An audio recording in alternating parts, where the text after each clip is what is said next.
दोस्तों कल्पना कीजिए आपने सालों की मेहनत से पैसे जोड़े, एक सपनों का घर या जमीन खरीदी, सब कुछ चेक किया और आखिरकार सब रजिस्ट्रार के ऑफिस में जाकर रजिस्ट्री करवाई, स्टैंप ड्यूटी चुकाई, सिग्नेचर किए और सोचा बस अब ये प्रॉपर्टी हमारी, बेच सकते हैं, लोन ले सकते हैं या चाहे तो नाती पोते को ट्रांसफर कर देंगे।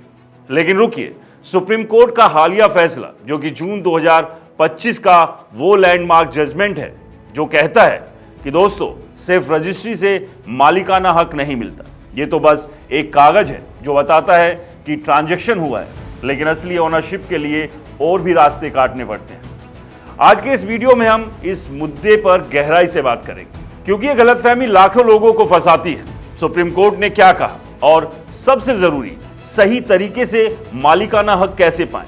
चलिए स्टेप बाय स्टेप समझते हैं ताकि आपकी प्रॉपर्टी पर कोई आंख ना उठा सके। सबसे पहले रजिस्ट्री को समझ लीजिए। ये ट्रांसफर ऑफ प्रॉपर्टी एक्ट 1982 के तहत एक लीगल डॉक्यूमेंट है जिसे सेल डीड कहते हैं। इसमें खरीदार और बेचने वाले के बीच डील की डिटेल्स होती है, प्राइस, प्रॉपर्टी का डिस्क्रिप्शन और सिग्नेचर।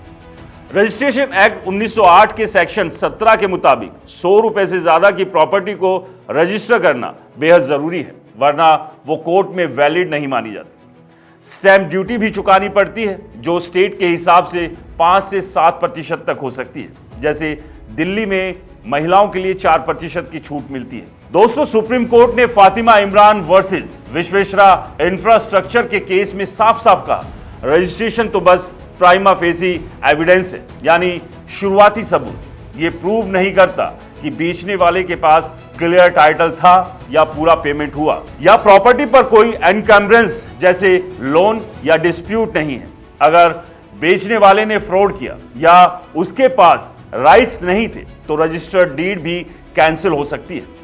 2025 के न्यू लैंड रूल्स के तहत अब तो रजिस्ट्रेशन और म्यूटेशन को लिंक कर दिया गया है, मतलब रजिस्ट्रेशन के बिना म्यूटेशन नहीं और बिना म्यूटेशन के ऑनरशिप नहीं।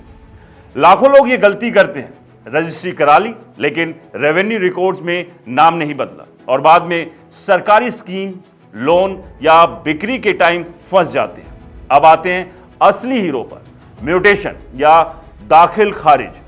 ये रेवेन्यू डिपार्टमेंट का काम है जहां प्रॉपर्टी के सरकारी रिकॉर्ड जैसे खसरा खतौनी, जमाबंदी या रिकॉर्ड ऑफ राइट्स में नया मालिक का नाम एंटर किया जाता है।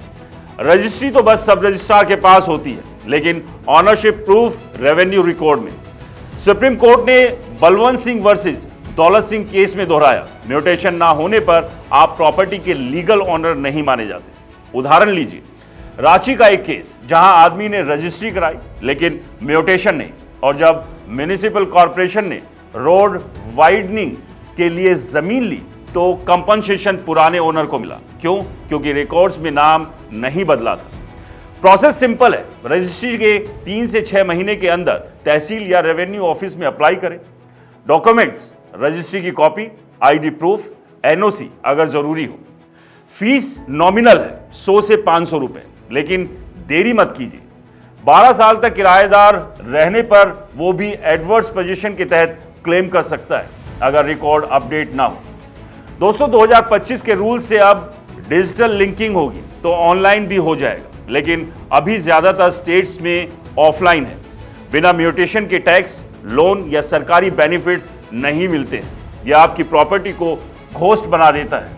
चलिए इस पूरे प्रोसेस को ब्रेक डाउन करते हैं ताकि आप कंफ्यूज ना हो। पहला स्टेप, ड्यूज डिजिलेंस। खरीदने से पहले प्रॉपर्टी की हिस्ट्री चेक करें, टाइटल सर्च, एनकम्बरेंस सर्टिफिकेट यानी ईसी और पिछले 30 साल के डॉक्यूमेंट्स।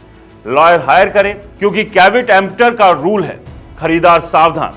दूसरा, एग्रीमेंट टू सेल। ये एमओयू है जहां प्राइस, पेमेंट शेड्यूल और कंडीशंस लिखी जाती है। 1% टोकन मनी दे। तीसरा, sale deed execute, final agreement जहां पूरा पेमेंट होता है। चौथा, स्टैंप ड्यूटी पेमेंट और रजिस्ट्रेशन। सब रजिस्ट्रार ऑफिस में 4 से 8 हफ्ते लग सकते हैं। पांचवा, पोजीशन हैंडओवर। चाबी लीजिए लेकिन लीगल पोजीशन डॉक्यूमेंट्स में मेंशन करें। छठा और सबसे क्रिटिकल, म्यूटेशन। इसके बाद अगर लोन है तो बैंक को अपडेट करें। इंश्योरेंस ट्रांसफर करें और प्रॉपर्टी टैक्स अकाउंट चेक करवाएं। अगर गिफ्ट डीड से ट्रांसफर है यानी किसी रिश्तेदार या परिवार के सदस्य तो टैक्स फ्री, लेकिन रजिस्ट्री जरूर करें विल से, डेथ सर्टिफिकेट और लीगल हेयर सर्टिफिकेट के साथ। दोस्तों, हिंदू सेक्शन एक्ट 1956 जो कि 2005 में अमेंडमेंट से बेटियां भी पैतृक प्रॉपर्टी में बराबर की हकदार हैं शादी के बाद भी, सुप्रीम कोर्ट ने 2020 में क्लियर किया, लेकिन रजिस्ट्री म्यूटेशन ना हो तो क्लेम कमजोर होता है। दोस्तों, भारत में प्रॉपर्टी डिस्प्यूट्स कोर्ट्स में सबसे ज्यादा केस है। 66% सिविल केस प्रॉपर्टी से रिलेटेड है। क्यों?